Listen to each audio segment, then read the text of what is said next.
నక్కను గుర్తు చేసుకుంటాం. నక్కకు నామాలు పెట్టే గుంత నక్క చంద్రబాబు నాయుడు గారు అనడంలో ఎలాంటి సందేహం లేదు.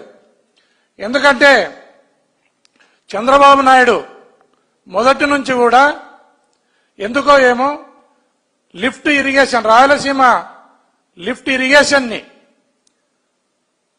ఇబ్బంది పెట్టడానికి ఎన్నో కుట్రలు కుతంత్రాలు చేసుకుంటూనే రావటం జరిగింది. కేవలం ఇది జగన్మోహన్ రెడ్డి గారికి ఆ ఖ్యాతి దక్కుతుంది, ప్రజలలో ఆయన గౌరవించబడతాడు అన్న ఒక దురుద్దేశంతో చంద్రబాబు నాయుడు గారు ఈ దుశ్చర్యకు ఆయన శ్రీకారం చుట్టడం జరిగింది.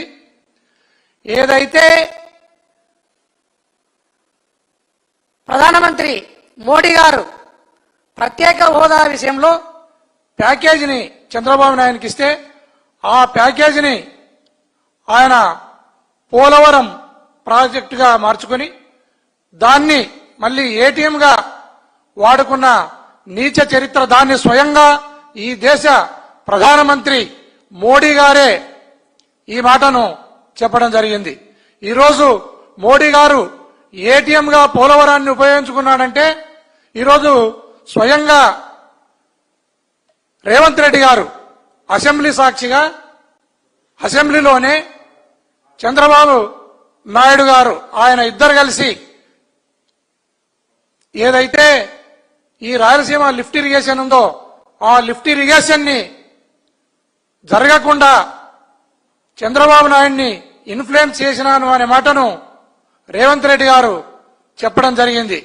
దాన్ని ప్రధానమంత్రి, ప్రత్యేక హోదాను ప్రధానమంత్రి చెప్తే రాయలసీమ లిఫ్ట్ ఇరిగేషన్ గురించి ఒక రాష్ట్ర ముఖ్యమంత్రి గారు చెప్పడం అనేది దీంట్లో చాలా గమనించాల్సిన విషయం.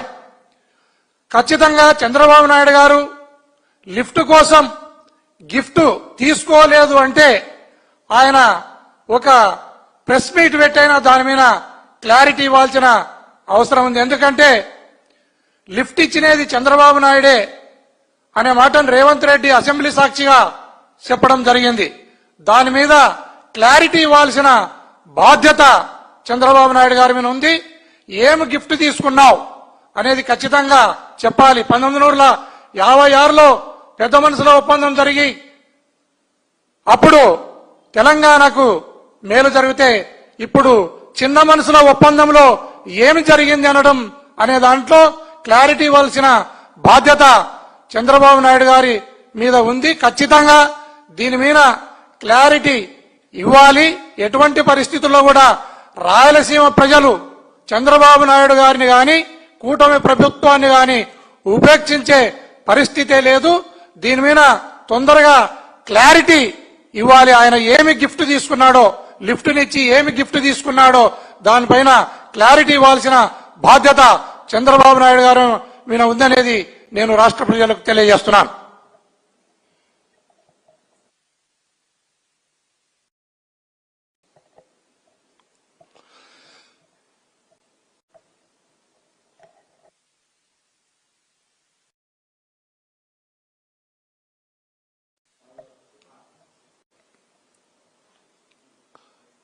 ఈరోజు ఈ వారెంట్ అనేది నేను ఏదైతే ఈ రాష్ట్రంలో మహిళల పైన గాని చిన్నపిల్లల మీద గాని జరిగిన అత్యాచారం మీద మాట్లాడడం జరిగింది.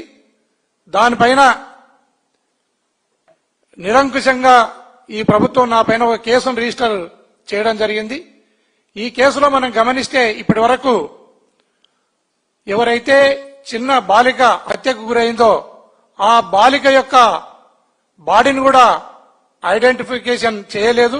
దానిపైన నిజమైన ముద్దాయిలను కూడా అరెస్టు చేయలేదు. కానీ దాని మీద మాట్లాడిన నా మీద కేసు కట్టడం జరిగింది.